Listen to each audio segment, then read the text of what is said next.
Cet épisode de Navigante vous est présenté par Paprec. Depuis plus de 20 ans, le leader du recyclage et producteur d'énergie verte est un fidèle partenaire de la voile et a soutenu de nombreux marins comme Jean-Pierre Dick hier et Johan Richaume aujourd'hui. Cette fois, Paprec va plus loin en donnant son nom à la transat en double Concarneau-Saint-Barthélemy, désormais baptisée la Transat Paprec. Une épreuve qui va marquer l'histoire de la course au large puisque son nouveau sponsor l'a voulu mixte, une grande première. Un engagement fort qui s'inscrit dans la durée et qui va donner aux femmes skippers une nouvelle place pour développer leur talent et s'exprimer. Alors rendez-vous à Concarneau en avril 2023.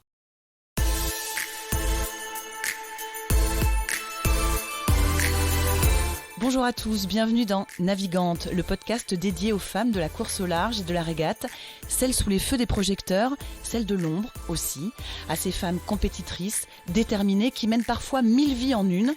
Elles vont vous raconter leur parcours, leur bonheur, leurs cicatrices, leur place dans le monde de la voile. Elles vont nous dire ce qui les anime encore et toujours. On va partir à la rencontre de ces navigantes très inspirantes. Navigante est produit par Tip & Shaft, le média des professionnels et des passionnés de voile de compétition. Tip & Shaft, ce sont 2 newsletters hebdomadaires en français et en anglais, des podcasts, des événements, des formations, un studio de production de contenu, ainsi qu'une plateforme de vidéos à la demande et un festival du film que vous pouvez retrouver sur tipandshaft.com. Je suis Hélène Cougoul et vous écoutez Navigante. Son truc, c'est d'être sur l'eau. Elle adore ça, être sur l'eau. Et si possible, en allant vite, sur une planche à foil, comprenez, qui vole. Et ça lui colle un sourire sur le visage qui s'efface rarement. Pourtant, d'où elle vient, ce sont plutôt les bateaux de la course au large qu'elle a vu défiler dans un mythique chenal, en partance ou au retour du tour du monde en solitaire, sans escale et sans assistance. Vous avez compris, mon invitée a vu le jour au Sable d'Olonne, petite dernière de 4 enfants, tous biberonnés à la planche à voile. 1992, c'est d'ailleurs l'année de sa naissance et aussi celle du premier titre olympique français en planche, celui de Franck David à Barcelone. Un signe ? En tout cas, une source d'inspiration pour les bonnes fées qui se sont penchées sur son berceau. Si sa collection de titres internationaux chez les jeunes est impressionnante, cette diplômée de l'INSA Rennes en génie civil et urbain n'a pas laissé grand-chose à la concurrence depuis 2 ans chez les seniors. Depuis que la planche RSX a été abandonnée pour l'IQ Foil pour les prochains Jeux olympiques, elle est devenue double championne du monde et d'Europe, une sorte de révélation. Et à 1 an de Paris 2024, ça sonne bien. En décembre dernier, quelques jours avant son 30e anniversaire, elle faisait même partie des nommés triés sur le volet au titre de marin international de l'année de la Fédération mondiale de voile. Très, très chic. Hélène Noesmoen est mon invitée dans ce premier épisode de Navigante de 2023. Bonjour Hélène. Bonjour. Je vois que ça vous fait sourire. Bah oui, c'est une introduction sympa. Hein.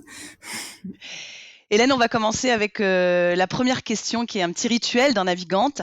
Si je te dis les femmes et la voile, la place des femmes dans ce sport, tu réponds quoi ? Je te répondrais qu'en olympisme, on a une belle place. Hein, on a la même place que les hommes déjà.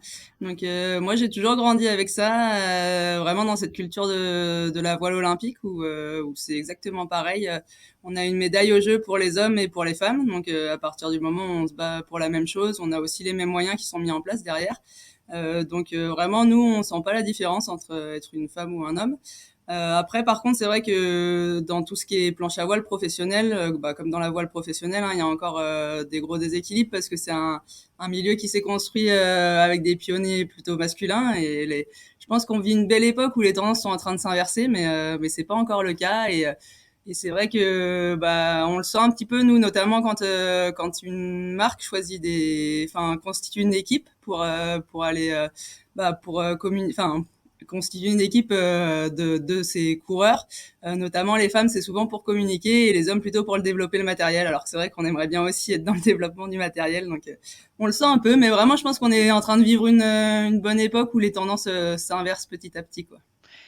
On y reviendra évidemment, mais comment tu le sens justement ce changement qui est en train de s'opérer ? T'as des exemples en tête ? C'est peut-être pas aussi palpable qu'un exemple d'ailleurs ? Ouais, alors moi maintenant je cours absolument qu'en IQ foil, mais c'est vrai que par exemple sur le tour professionnel de planche à voile où il y a du prize money à chaque événement, bah maintenant c'est à égalité, donc sur les deux ça change pas mal la donne aussi. Ils essayent de rajouter des événements à chaque fois pour les filles parce que c'est vrai qu'en plus en général il y avait qu'un ou deux événements par an.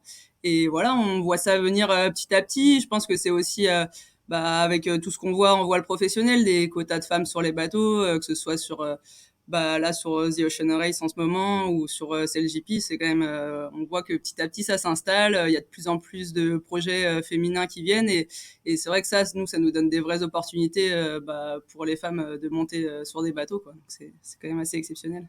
On y reviendra justement, notamment au CLGP, avec l'expérience que tu as pu vivre avec l'équipe de France. On va revenir aux origines, Hélène, parce que quand même, on a envie d'en savoir un petit peu plus sur toi. On parlait du Vendée Globe dans l'introduction. Quand on est originaire des Sables d'Olonne, ça a quelle place le Vendée, même si on est une grande planchiste? Ah, ça a une place énorme dans la culture des sablés.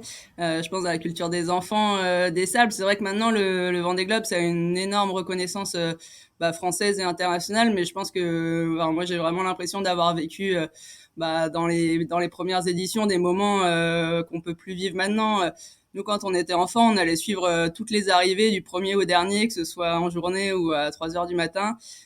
Des fois sur l'eau, mais des fois juste allonger le chenal à vélo. Et c'est vrai que maintenant il y a tellement de monde qu'on ferait plus ça.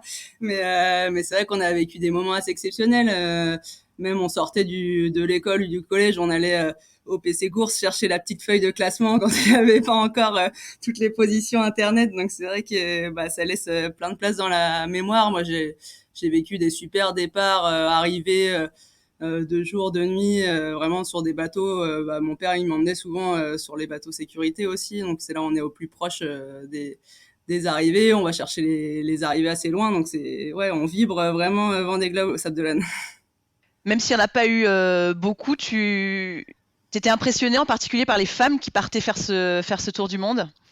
Ouais, complètement, hein. Moi, j'ai des souvenirs de fou de l'arrivée de Sam Davis. Je crois que c'était en 2008, un truc comme ça, de nuit. Elle arrive en pleine nuit, elle a attendu le jour pour rentrer, mais c'est vrai qu'il y avait du monde, un truc de fou. Et c'est aussi là qu'on se rend compte quand il y a du monde, quand il y a la ferveur tout autour de l'Expo Accès, parce que je pense que moi, petite, je me rendais pas forcément compte de ce que c'était. Alors, on en parlait.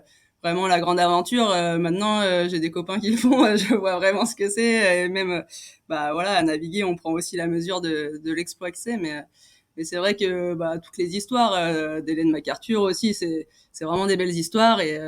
Et ouais, c'est beau de grandir avec ça. À quel point ça inspire? Ah ça inspire beaucoup, hein. Moi, c'est vraiment à chaque fois que je les vois partir, ça me fait rêver.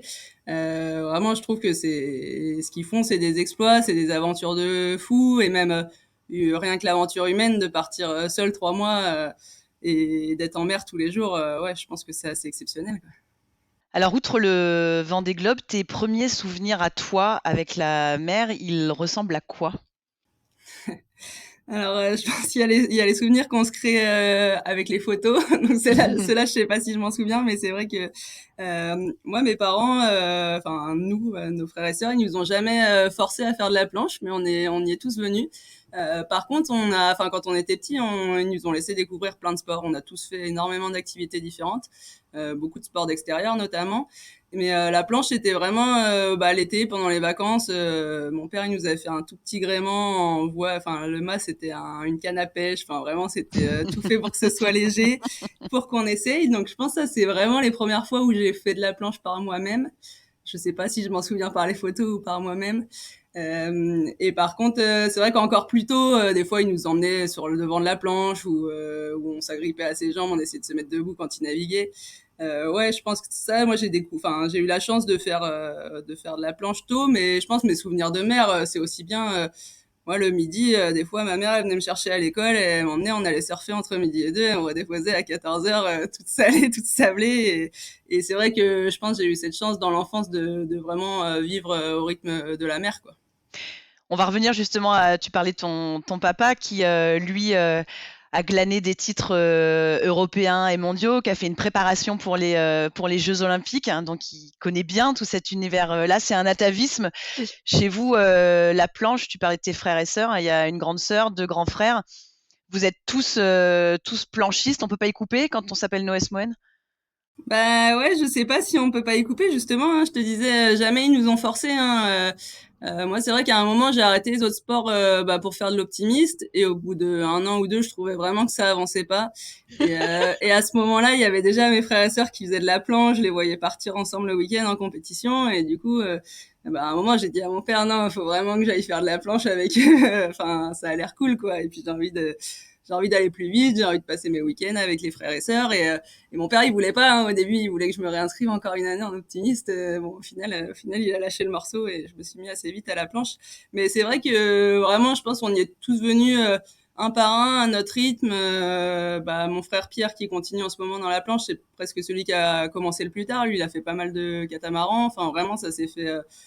Chacun à son rythme, mais c'est vrai on en a tous fait pas mal, on a tous fait des compétitions internationales, on a tous été en sport-études à la Baule, donc c'est vrai que mine de rien, on a tous à peu près suivi les mêmes traces, mais vraiment à notre rythme, il n'y avait pas il y avait pas d'institution pour la planche à voile dans la famille, quoi. Justement, je lisais, et c'est ce que tu as évoqué là, que quand tu as 12 ans, je crois, tu te mets à la planche, ton papa te dit c'est trop exigeant, prends ton temps. Il avait peur de quoi? Parce qu'évidemment, tu l'as pas du tout écouté, hein, apparemment. Mais il avait peur de quoi? Ouais, alors moi j'écoute pas toujours les gens, j'écoute pas toujours ce qu'on me dit. Je sais pas de quoi il avait peur. Je pense la planche à voile c'est quand même un sport un peu complexe, donc je pense qu'il voulait pas que je perde le goût de la voile, quoi. À vouloir aller trop vite, enfin j'en sais rien, faudrait lui demander. Hein.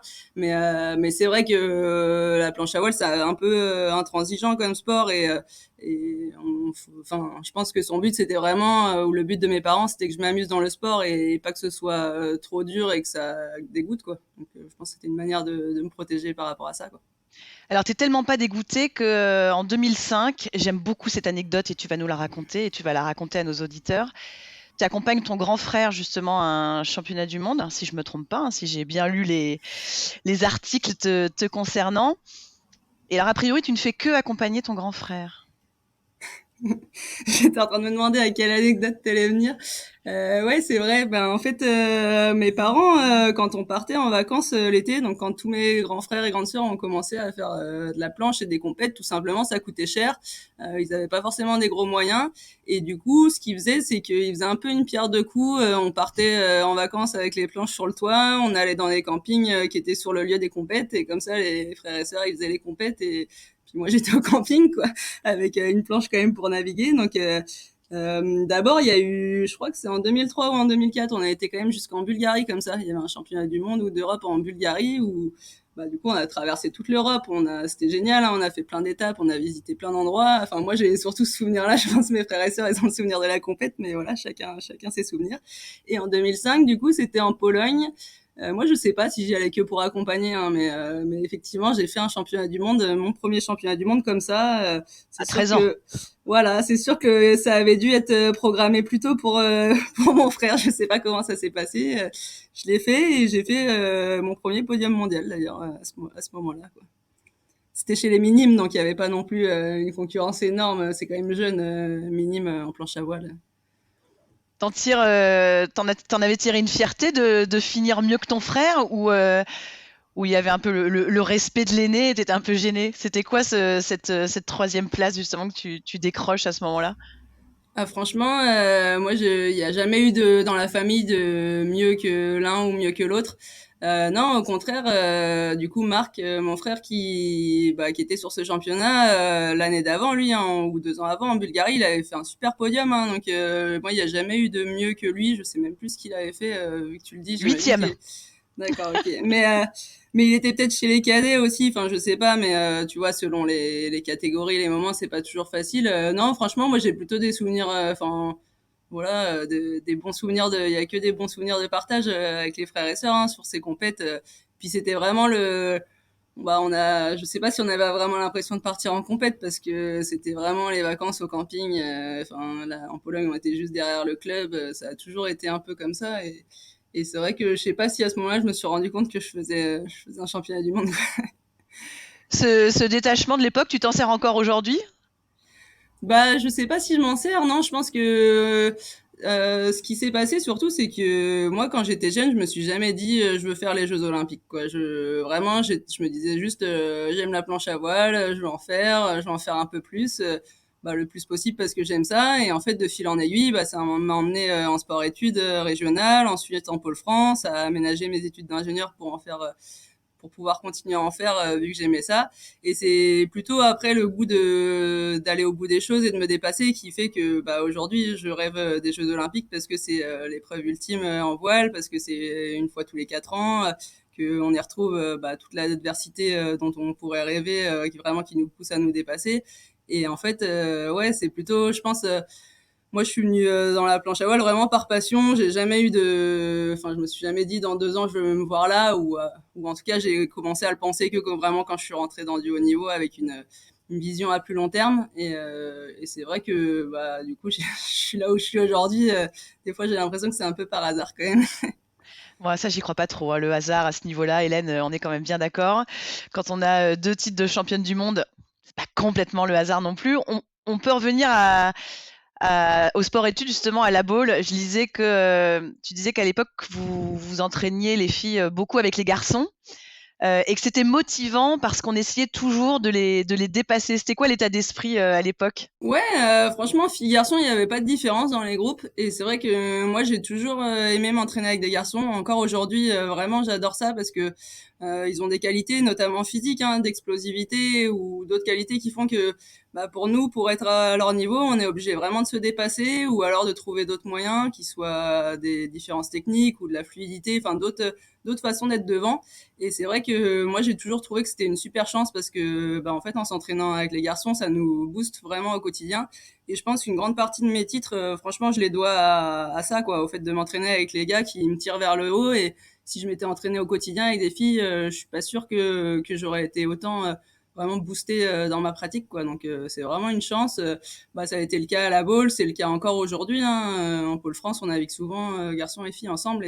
Et c'est vraiment une chance pour les filles, pour le coup, que les gars n'ont pas ou moins parce qu'ils n'ont pas forcément cette façon d'être tractés par un autre groupe, quoi. Par des surhommes éventuellement. Voilà. Et alors les échanges, ils ressemblent à quoi justement? Si tu dis que ça pousse vers le haut de s'entraîner avec les garçons, les échanges, ils ressemblent à quoi sur l'eau ou à terre? Ils se font facilement? Ouais, ouais, franchement, quand on échange avec un gars, c'est comme quand on échange avec une fille, hein. Souvent, on échange autour de la technique, des sensations beaucoup, parce que la planche à voile, c'est un sport à sensations. Mais vraiment, c'est juste que on peut avoir des façons de faire un peu différentes, et du coup, en discuter, ça ouvre un peu les yeux, ça ouvre l'esprit, et du coup, on a envie de tester d'autres techniques. Et après, ouais, juste c'est sur l'eau voir quelqu'un toujours juste devant, qui est toujours un peu difficile à rattraper, quoi. Mais les échanges, ils sont super constructifs. Pour le coup, je pense, quand je disais que les gars ont pas cette chance d'avoir quelqu'un un autre groupe pour les tracter, par contre, je pense qu'ils bénéficient autant des échanges avec nous. Vraiment, c'est juste des façons de faire, des façons de naviguer un peu différentes. Et c'est super intéressant pour les hommes comme pour les femmes, hein, d'entendre ce qui se passe chez les autres, quoi. Ah bah raconte-nous, développe, ça m'intéresse. C'est quoi les façons différentes de naviguer justement? Déjà, ça, c'est propre à chacun, hein. Chacun a ses façons de naviguer, mais comme je te disais tout à l'heure, les gars, des fois, c'est un petit peu plus en force. Nous, c'est un petit peu plus en finesse, si je dois caricaturer. Mais du coup, forcément, il y a des façons. Nous, en planche, on parle souvent de façon de placer le gréement, de façon de se positionner. Nous, de pousser dans notre harnais ou d'appuyer sur les pieds qui sont un peu différentes. Donc vraiment, on va aller dans la finesse de ces détails, de dire qu'est-ce que fait chacun, qu'est-ce qu'on cherche à faire, dans quoi on est un peu limité, qu'est-ce qui est dur. Et des fois, on se rend compte que c'est pas du tout les mêmes choses. Donc c'est hyper intéressant de discuter de tout ça, quoi. Est-ce que dans ton parcours, alors on a parlé de la bowl, il y a des titres chez les jeunes, les cadets là qui viennent très vite, hein, en 2007 notamment avec titre mondial, titre européen. Est-ce que dans ce début de parcours, même jusqu'à aujourd'hui, avec le palmarès que tu as, ça a été de temps en temps un avantage ou de temps en temps un inconvénient d'être une femme? Est-ce que tu t'es parfois heurté à ça ou enfin, en tout cas confronté au fait d'être une femme, dans le plus ou dans le moins d'ailleurs? Bah non, franchement, moi j'ai jamais trop senti la différence, hein. C'est ce que je te disais tout à l'heure. En olympisme, on a cette chance qu'à la fin il y a une médaille pour les deux. Et même quand c'était chez les juniors là, mes titres, il y avait pas de. En fait, toute la culture derrière de la planche à voile, elle découle de la culture olympique. Donc même quand on est en minime ou en cadet, ben en fait il y a un titre pour les hommes comme pour les femmes. Et j'ai envie de dire que ça règle tous les problèmes quoi. À partir de là, on voit pas trop de différence. Non, franchement, je pense que moi, j'ai presque, franchement, si on m'avait pas dit que c'était pas comme ça, enfin, pas partout pareil, je, je l'aurais jamais su, quoi, parce que nous, vraiment, on vit là-dessus, on vit un petit peu un monde idéal. Alors, c'est sûr que des fois, on est moins nombreux souvent dans les groupes d'entraînement, mais moi, j'ai toujours, je crois que je me suis jamais vraiment retrouvée seule. Dans mon groupe d'entraînement et au final dans tous les cas vu que j'ai bien navigué avec les garçons ça n'a pas été un problème mais que ce soit sur les compétitions ou autres, franchement, j'ai pas de souvenir de mauvaises situations, quoi.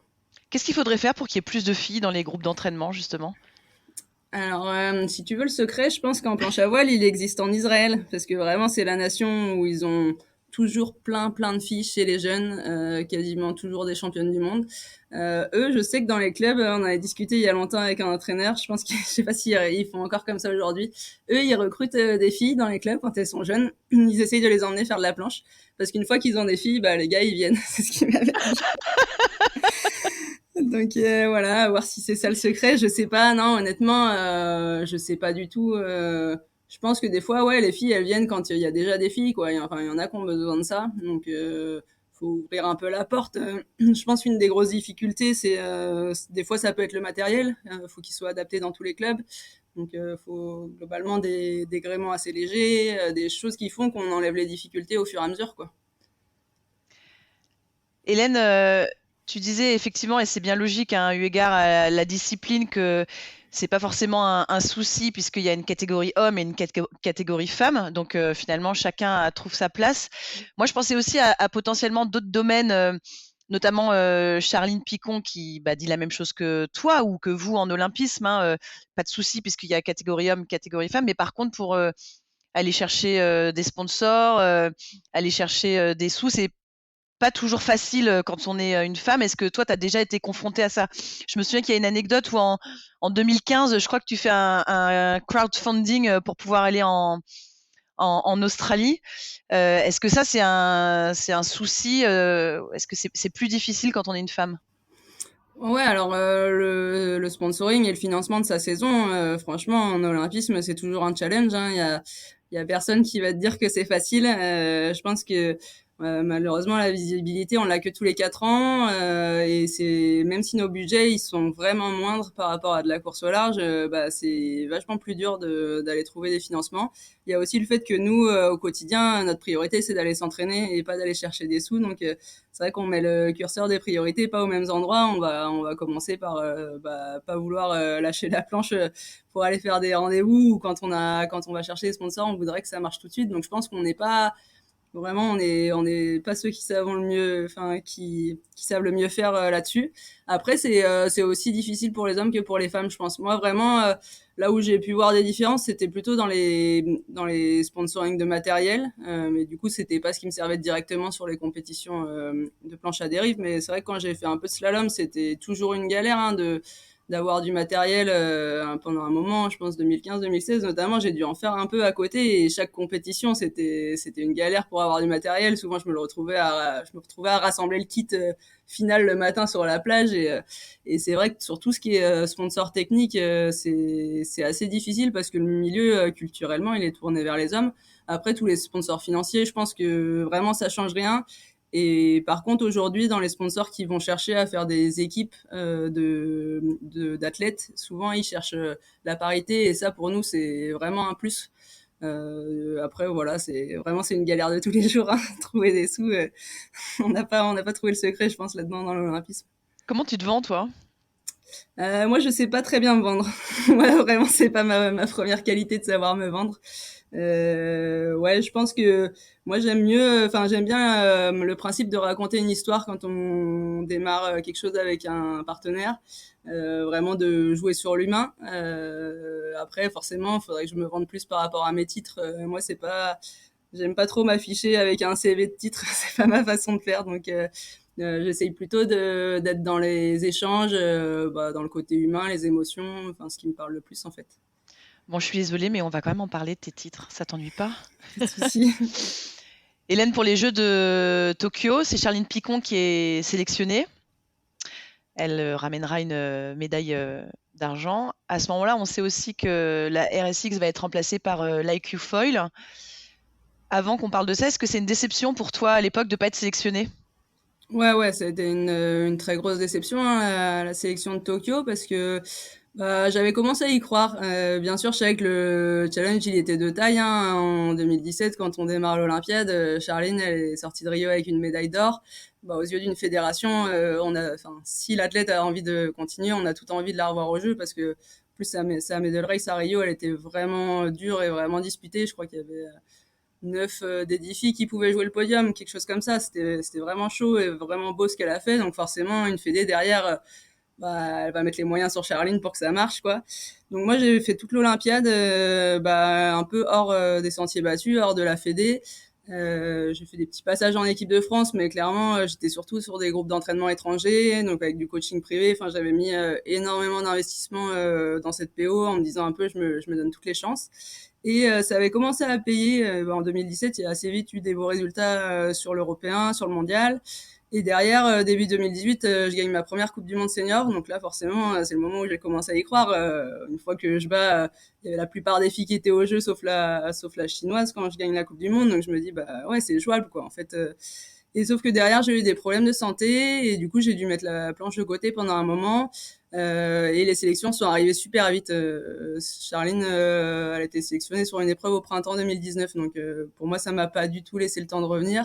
Et la frustration, c'était plutôt ça, c'était de se dire, en final, j'ai même pas pu jouer ma carte, j'ai même pas pu jouer ma chance parce que j'étais pas du tout prête en 2019. Alors en plus, avec le report des Jeux, forcément, on se dit peut-être que j'aurais pu.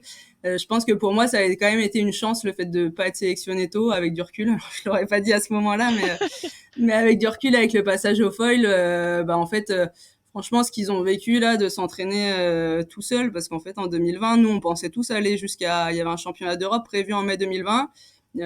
L'idée un peu générale de tout le monde, c'était, on a su en octobre-novembre 2019 que ça passait en foil pour Paris, mais tout le monde s'était dit, on va jusqu'au dernier championnat d'Europe, et puis en mai, on On range s'y la met. RSX, on se met au foil, et puis ceux qui vont au jeu, ils font juin, juillet tout seuls, et puis c'est parti, quoi. De toute façon, ils vont aller tôt au Japon. Et sauf que quand il y a eu, déjà moi l'hiver d'avant, donc j'avais commencé à faire un peu, vraiment je faisais autant de l'un que de l'autre. Je faisais moitié RSX, moitié foil. On était pas beaucoup, on était deux trois à faire ça. Tout le monde était resté en RSX sinon. Et puis confinement et du coup annulation de toutes les compètes et sortie de confinement, on a tous fait que du foil, quoi. Et là report des jeux et ils ont fait un an de RSX tout seul, avec, en tout cas dans les pays comme la France où il y avait déjà eu le sélectionné, je pense que ça a été encore plus dur. Il y a d'autres pays où ils ont reporté les sélections parce qu'ils les avaient pas encore terminées, donc c'était plus facile. Et eux, ils ont continué à avoir une émulation de groupe. Charline et Thomas, là, ils se sont retrouvés quand même. Du coup, tu es tout seul dans ton pays à faire la planche que tu fais. Tu peux pas trop voyager parce que avec le Covid, on pouvait pas trop bouger. Franchement, moi, je me suis dit que j'étais mieux à ne pas vivre cette situation et à commencer à faire de l'IQ. On avait plein de choses à apprendre. Donc franchement, ça a été plutôt un tremplin pour la suite. Et puis, derrière, Charline, elle ramène encore une belle médaille. Donc, clairement, il y a pas de regret à avoir, hein. Si Charline ramène une deuxième médaille olympique, l'argent, toi de ton côté, donc tu vas très tôt te mettre à cette nouvelle planche olympique, l'IQ Foil, et puis tu vas ramener toi aussi des titres très vite, hein, titres mondiaux, titres européens en 2020, en 2021. Euh, Comment t'expliques cette suprématie qui va très vite exploser aux yeux du monde? Il y a deux choses, je pense que, en fait, déjà, moi, la planche à voile sur foil, quand c'est arrivé, j'étais super curieuse. Je pense que c'est vraiment un des traits de caractère qui m'a aidé. Et du coup, assez vite, j'ai voulu en faire en parallèle de la RSX. Vraiment, des fois, on s'entraînait en RSX. Le soir, je posais la RSX et je retournais faire une petite heure de foil. Et en fait, à ce moment-là, le matériel de foil, il était vraiment beaucoup plus compliqué. Dans les premiers foils qu'on avait, c'était beaucoup plus instable, en fait, plus technique. Et du coup, quand on a eu le matériel d'IQ Foil, bah, c'est du matériel qui est puissant, où c'est dur de passer un cran de vitesse, mais globalement, il est quand même super tolérant. Enfin, tous ceux qui savaient déjà naviguer en foil qui sont montés dessus se sont dit, bah là, c'est un beau cadeau qu'ils nous ont fait. Il est plutôt facile ce matériel. Et du coup, forcément, quand on a passé du temps à chercher des choses, à s'entraîner sur du matériel plus technique et plus compliqué, derrière, tout paraît plus facile. Je pense qu'il y a une partie, ça vient de là, vraiment le fait d'avoir bah, commencé plus tôt et dans des conditions un peu plus dures. Et puis l'autre partie de ces performances, c'est vraiment on a lancé une très belle dynamique collective en France au début de l'IQ-Foil. On pouvait pas voyager à l'étranger, mais nous ça nous a pas du tout posé de problème. On a passé un an à faire bah, des stages nationaux, ce qu'on appelle des coachs regatta, donc des compètes d'entraînement entre nous.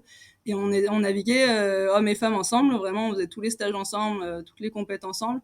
Et on était du coup une bonne trentaine, enfin un gros groupe quoi. Et je pense qu'on a très vite passé des caps pour tout le monde. Hein. Les premières années, les Français, ils ont trusté toutes les places sur les podiums ou dans les top 10 mondiaux. C'était assez impressionnant. Et je pense que bah, vraiment, on avait lancé l'Olympiade très fort, en y allant à fond, en faisant beaucoup de stages, et puis vraiment avec une belle dynamique collective. Donc, je pense qu'il y a une grosse partie des résultats qui viennent de là aussi, quoi. Hélène, c'est un sport qui est très physique, et notamment avec ces planches volantes, pour parler de façon plus large. Ça a quel impact dans ta préparation? Ça a quel impact aussi sur l'eau? Ouais, on passe beaucoup de temps à s'entraîner physiquement. En RSX, c'était déjà le cas. Hein. Le matériel de RSX était super physique. Et je pense qu'à la fin, RSX, ça allait quand même rester 4 Olympiades au programme, la RSX. Et il y avait plus grand chose à inventer techniquement. On se rendait vraiment compte que pour aller sur l'eau, fallait déjà être, enfin, pour aller travailler certaines techniques sur l'eau, fallait déjà être vraiment fort physiquement. Et je pense qu'à certains moments, bon, on passait 2 tiers de notre temps en prépa physique et un tiers à naviguer. Enfin, vraiment, c'était Soulever de la culturellement. fonte au lieu d'aller chercher le vent, quoi. Pas forcément. RSX, on faisait beaucoup de vélo. On était devenus des cyclistes professionnels. Non, on faisait beaucoup d'aérobie. Et en fait, quand le foil est arrivé, on s'est mis à naviguer. Enfin, en tout cas, moi personnellement, j'ai pris le parti de me dire, bah, c'est nouveau matériel, nouvelle discipline. Faut passer des heures sur l'eau, quoi. Et presque à ne plus faire de prépa physique. Alors, forcément, on en faisait. Hein, quand je te dis ne plus faire, parce que alors qu'on passait des heures avant, c'est juste, on a bien diminué le ratio pendant une grosse année. Et puis après, sont venues les compétitions, on s'est mis à courir un nombre de manches incroyable. Hein. Franchement, en 2021, je crois qu'à chaque fois, on fait 15 manches sur 3 jours sur les mondes et les Europes. Là, on attaque Palma, on fait 18 ou 19 manches avant la finale du dernier jour. Enfin, vraiment des compètes où tu sens que en plus au début en foil, quand on se mettait à faire du pumping, bah assez vite on était quand même mauvais techniquement, donc on dégradait les mouvements et du coup ça devenait inefficace et valait mieux pas pomper. Au fur et à mesure on progresse et on dégrade le mouvement plus tard, donc on peut pomper plus longtemps et c'est pareil pour toute la flotte. Donc en fait plus ça va aller, plus on va faire que du pumping sur nos manches et donc ça rajoute une dimension physique assez énorme parce que quand on pompe en foil, on pompe vraiment avec tout le corps. Au niveau intensité cardiaque, on monte vraiment très vite et ça demande d'être super puissant. Et du coup, là, on commence enfin, en tout cas de mon côté, je commence à repasser beaucoup plus de temps en préparation physique. Bah, il y a aussi des techniques où on se rend compte un peu comme en RSX, hein, que pour aller les faire, il faut être prêt physiquement. Et du coup, voilà, là en plus on est dans l'hiver, donc on est dans le thème, dans le thème préparation physique. Hein, c'est un peu le seul moment de l'année où on peut faire un gros développement physique. Après, dès que les compètes arrivent, des palmas, on va enchaîner jusqu'en août, donc on aura moins le temps. On va essayer plutôt de conserver les acquis bah, à partir du printemps. Donc là c'est le thème du moment, ouais, la préparation physique. Quel regard ta famille, ton papa notamment, qui t'a initié à ce sport-là avec donc un gréement Merci la canne à pêche, porte sur ce que tu es aujourd'hui, ce vers quoi tu tends? On pense à Paris 2024 évidemment, et les titres que tu as glanés déjà. Ouais, je pense que ce serait les mieux placés pour en parler, hein, faudrait leur demander, mais quelque part, bah, je sais qu'ils sont fiers, ils sont aussi contents de voir que je m'épanouis là-dedans. Et après, Il a plus enfin, peur ton papa pour toi maintenant, ça y est, c'est bon? Je sais pas, en tout cas, il le dit pas. Il se sent pas, en tout cas, dans la place de devoir me dire, attention, la foil, ça va trop vite, tu ferais mieux de pas en faire. Non, non, je pense pas qu'il a peur. Même, il a fait un peu de foil, hein. Je l'ai mis un petit peu sur une planche à foil. Non, je pense qu'ils regardent ça de loin, mais ils sont, bah, super, enfin, contents de voir ce qui se passe. C'est cette année, ma mère est venue pour la première fois sur une compétition parce que ils y venaient quand on était enfant, mais après quand on n'a plus besoin de pour nous trimballer, ils sont repartis un peu vivre leur vie quoi. Et c'est vrai qu'elle a du coup elle a vécu bah, la première compétition où elle est venue et même la première journée où elle est venue sur l'eau, c'était la finale du championnat d'Europe au lac de Garde. Moi je lui avais dit si tu veux venir quelque part en vacances, que ce soit un endroit joli où tu profites, c'est le lac de Garde, il y a pas mieux. Et c'est vrai qu'en plus, la finale, elle a été super bataillée. Moi, j'arrive deuxième sur la finale, donc je devais passer enfin, deuxième sur la dernière journée. Donc, je devais passer par les demi-finales, bah, avec le top 5, en fait, pour espérer faire une finale. Et chaque manche a été très bataillée et je sais qu'elle a été super contente de vivre ça. Donc, c'est cool de pouvoir partager ça aussi avec eux, quoi. Il est fait de quoi ton esprit de compétition? Dans une interview, tu dis: «Je ne me fixe aucune limite». Il y a quoi derrière ça? Ça vient d'où? C'est marrant, je savais pas que j'avais dit ça. Ouais, je pense que moi j'aime bien. Je disais tout à l'heure, je suis curieuse. J'aime bien imaginer les choses que les autres n'imaginent pas forcément. Enfin, je me dis souvent que pour gagner, il faut pas faire comme les autres en mieux, quoi. Faut faire différemment. Faut trouver des recettes que personne ne trouve, des façons de faire qu'on n'aurait même pas imaginées. Et je pense que du coup, ouais, mon esprit de compétition, je sais pas, mais en tout cas, ma façon de construire la performance, c'est vraiment d'aller chercher ce que les autres vont pas chercher, d'essayer bah, d'être maligne en fait dans ma préparation et puis après des fois ouais de pousser les curseurs, des fois de pousser les limites, vraiment le côté dépassement physique enfin engagement physique en planche à voile, ça me plaît énormément. Là en plus en foil, on est toujours sur le fil, hein, c'est beaucoup d'adrénaline, une petite erreur, une grosse chute. Je trouve que le ratio vraiment de comment on arrive à s'engager, comment on arrive à prendre des risques, mais pas trop, c'est super intéressant. Donc, c'est tout ça qui me plaît et qui construit, je pense, bah, mon état d'esprit en compétition, quoi. Et comment on se relève quand on est double championne du monde, quand on se prend un gadin, Hélène? Les Ah, derniers ça, mondiaux où tu es évidemment double tenante du titre, tu termines 15e. Évidemment, c'est bien loin de ce que tu étais partie chercher. Toi, tu te relèves comment de ce gadin-là? et bah, je suis en train de me relever là encore en ce moment, hein. Non, le championnat du monde, il a été dur, ouais, parce que bah, je m'attendais pas à ça. Je savais que c'était de plus en plus chaud. Honnêtement, toutes mes victoires cette année, en 2022, elles sont toutes sur le fil, hein. Vraiment, on voit que les victoires à la fin, mais elles étaient très très disputées. La flotte, elle est super dense avec un gros niveau. Maintenant, toutes les filles qui sont revenues de Tokyo ont fait la transition. Il y a vraiment du monde. Là, on était 100 au dernier championnat du monde. Mais je m'étais imaginé que perdre, c'était faire, bah, enfin, ça pouvait être ne pas être directement en finale, passer par les demi-finales comme à l'Europe, voire passer par l'écart, hein. La dernière coach regatta qu'on fait avant le mondial, je dis à mon entraîneur, là, faut absolument que j'arrive à être dans l'écart de finale pour pouvoir vivre cette étape-là et être prête si ça m'arrive au mondial. Donc je pense que quelque part, je m'étais déjà préparée à ce que ce soit bah, de plus en plus difficile et qu'à un moment ça passe pas vu que ça passait sur le fil. Je pensais pas que je passerais complètement à côté comme ça. Donc là, ça a été vraiment compliqué sur le championnat du monde parce que je démarre mal et ensuite tous les jours quasiment j'ai une galère et on sait on a un petit nombre de jokers qui permet quand même de passer à côté de ces galères, mais là il y a clairement toujours eu une galère de trop quoi chaque journée et du coup je sentais que bah ouais c'était toujours à peu près accessible si tout s'alignait de rentrer quand même dans la finale, mais en fait ça s'alignait jamais quoi, donc ça a été un championnat assez dur à vivre.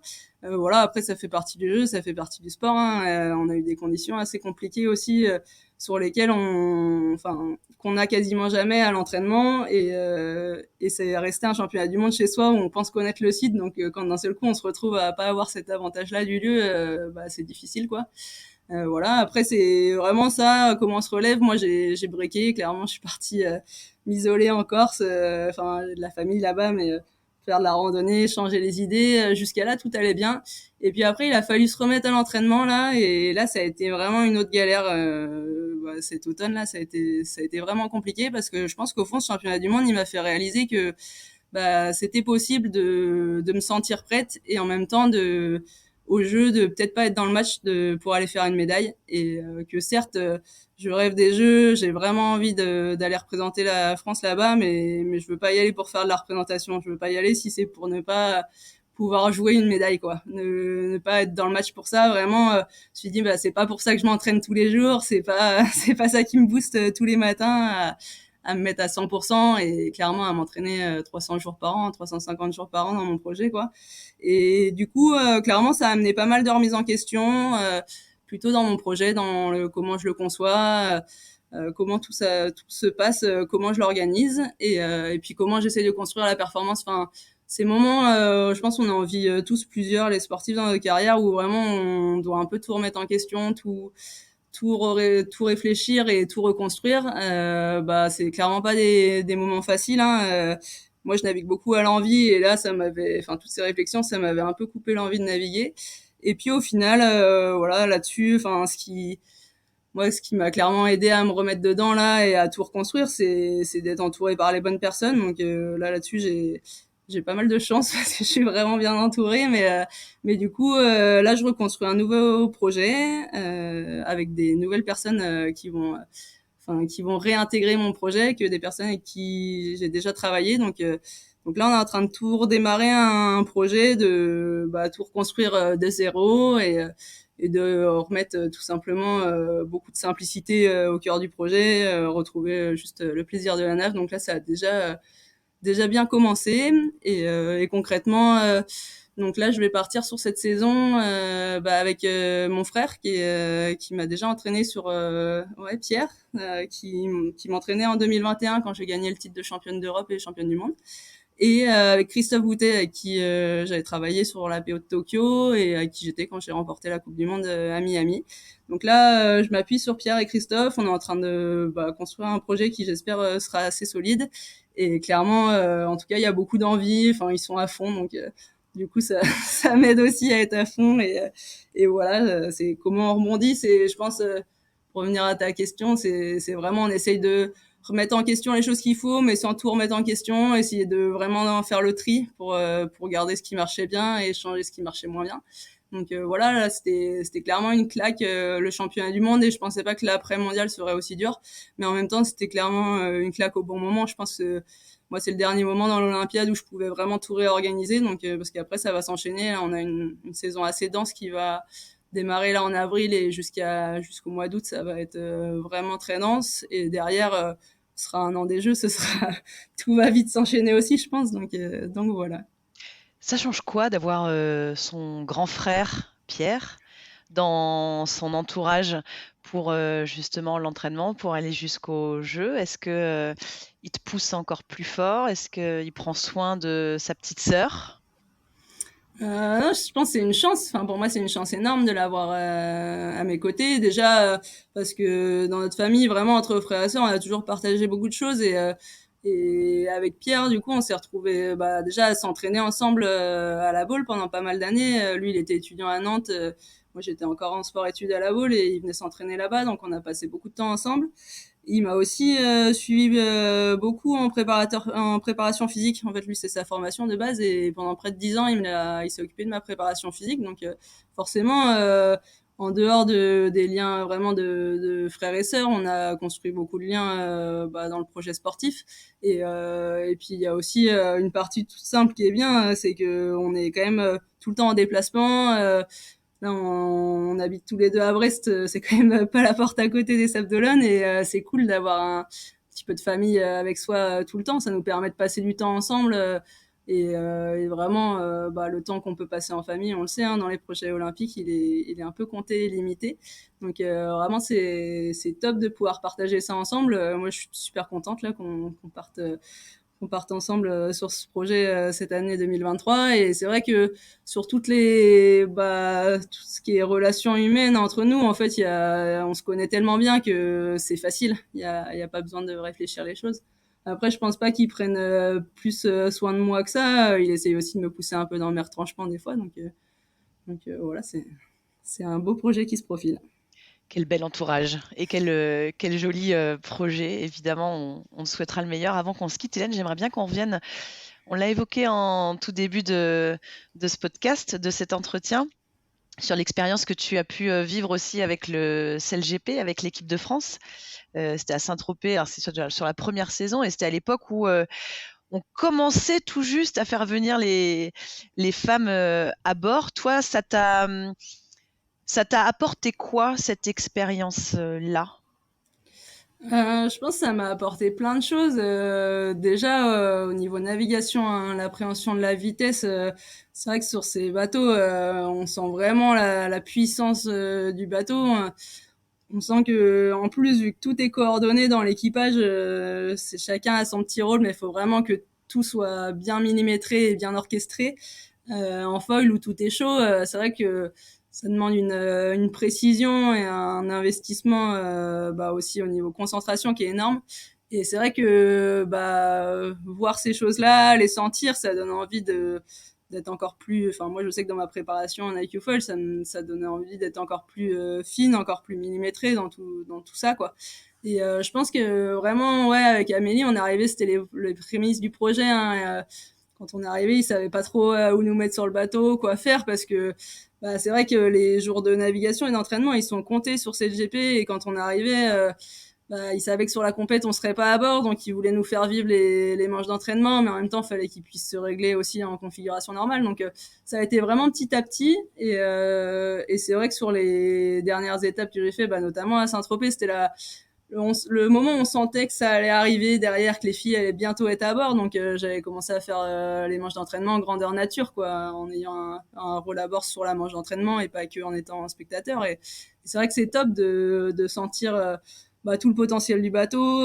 Vraiment, c'est des bateaux géniaux, hein, et toute la dynamique d'équipe là-dedans, elle est vraiment énorme. Après, c'est sûr que ces bateaux-là, on aurait envie de toucher un petit peu aux manettes, quoi, de sentir un peu. Bah, on a eu la chance, hein, d'essayer un peu de réglage d'aile, un petit peu de barre et tout, mais c'est vrai que je pense que pour apprendre, il faut quand même avoir le temps de faire un peu des erreurs, sentir. Et là, les gars, quand ils s'entraînent, ils ont vraiment pas le temps pour ça, donc ils essayent de nous faire un peu de place, mais c'est un peu limité. Et je pense que ça va prendre encore un peu de temps pour que les femmes puissent vraiment bah, prendre les rôles clés et derrière être un peu aux commandes, mais c'était déjà un bel avant-goût, quoi.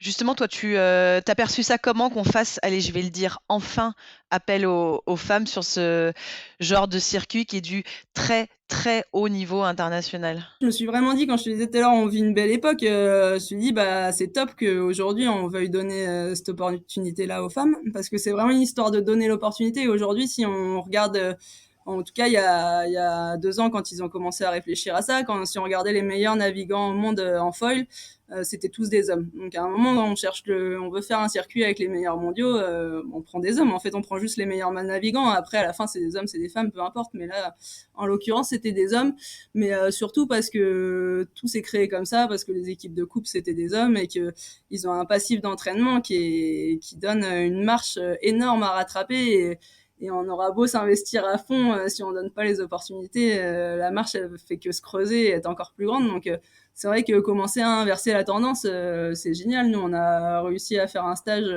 avec bah, toutes les filles qui gravitent autour de ce projet-là et de cette GP. On était, je pense, 7 ou 8 à faire un stage de GC32 et pendant une semaine à pouvoir vraiment essayer les postes, s'essayer vraiment à bah, la navigation en foil en équipage, à se coordonner, et c'était hyper intéressant. Je pense que il faut des dynamiques comme ça, il faut que ça se mette en place au fur et à mesure, et après, c'est sûr que la marche, elle est dure à combler parce que les gars, ils continuent de progresser, mais plus on sera à avoir ces opportunités-là et plus on pourra être mis aussi en confiance dans ces rôles, plus il y aura des équipages qui pourront se créer, et que ça amène encore d'autres femmes à naviguer, quoi. Toi, tu as envie de faire bouger les lignes comment? T'aimerais faire bouger les lignes comment? Ben, clairement, créer des bateaux féminins, je pense que, alors sur CLGP, c'est pas forcément le but. Je pense que c'est quand même des bateaux puissants. Il faudrait voir. Je pense que la mixité, elle a toute sa place. Mais c'est vrai que sur des circuits où il peut y avoir bah, des bateaux féminins, je pense, bah, comme ça se fait en ce moment en ETF ou sur d'autres bateaux, je pense que plus il y aura des équipages féminins, c'est pas pour le but que ce soit 100% féminin, c'est plutôt pour le but qu'à un moment, quand on doit composer des équipages, on soit obligé d'aller chercher des filles qui auraient pas eu l'opportunité de naviguer. En fait, moi, je trouve ça génial de naviguer avec les garçons, et au contraire, je pense que ça a des avantages pour tout le monde. Mais juste se dire que si on veut constituer des équipages féminins, on va forcément aller chercher des filles qui ont peut-être encore jamais fait de foil ou qui rêvent de ça, mais qui n'auraient jamais eu cette chance. Et du coup, s'il peut y en avoir sur des circuits un peu plus accessibles, ce serait top, parce que plus on peut emmener de femmes sur l'eau, plus il y en aura aussi à l'avenir, je pense. Donc on a vraiment on est dans des moments où on peut faire bouger les choses et changer un petit peu la dynamique, quoi. Et alors, question subsidiaire, il va y avoir la Women America's Cup. Ce sera une grande première en 2024 qui va être calée au mois d'octobre pendant la finale de la Coupe. C'est des choses qui font rêver, ça ? Ouais, concrètement, moi, ce que je trouve beau aussi sur la Coupe de l'Amérique, moi j'ai le côté ingénieur, donc forcément tout ce qui est développement, c'est aussi quelque chose qui m'intéresse beaucoup. Quand tu peux naviguer, lier la navigation et le développement, c'est top. Après, faut pas non plus se perdre partout. Du coup, octobre 2024, juillet-août 2024, il y a des petits problèmes de planning. Donc, non, on verra bien. Franchement, moi, je marche un peu aux opportunités. Là, pour l'instant, c'est vrai que on a une saison un peu décisive là. On a IQ Foil en 2023, donc je suis plutôt focus là-dessus. On a un test event des Jeux en juillet, et je pense que À jusqu'à Marseille. là, à Marseille, ouais, en conditions réelles des Jeux, et jusqu'au test event, je me laisse pas trop l'opportunité de regarder ailleurs. Après, une fois que le test event sera passé, et s'il se passe bien, on verra. C'est vrai que moi, j'adore aussi. Je m'y retrouve dans mon projet à aller faire d'autres choses. Vraiment, à chaque fois, ça me permet de revenir avec un regard neuf sur l'IQ Foil, et aussi de juste assouvir un peu ma curiosité et le fait d'aimer aller faire d'autres choses. Donc, je pense que, ouais, selon les opportunités, passer le mois de juillet 2023, je réfléchirai un peu plus. Merci beaucoup, Hélène Noës-Moen, Merci. d'avoir été mon invitée dans ce premier épisode de Navigante de l'année 2023. On va évidemment te souhaiter plein de très belles choses pour cette année avant Jeux Olympiques. On va le dire tout doucement, une Marseillaise à Marseille, ce serait quand même vachement chouette. Merci en tout cas d'avoir été avec nous. Merci pour ton temps. À bientôt, Hélène. Avec plaisir. Au revoir. Merci d'avoir écouté cet épisode de Navigante, produit par Tip & Shaft. N'hésitez pas à nous dire ce que vous en avez pensé, n'hésitez pas non plus à le partager. Et si vous souhaitez suivre l'actu de la voile de compétition, abonnez-vous à la newsletter de Tip & Shaft, c'est gratuit, elle est envoyée chaque vendredi à 17h. Et pour vous inscrire, ça se passe sur tipandshaft.com. À bientôt.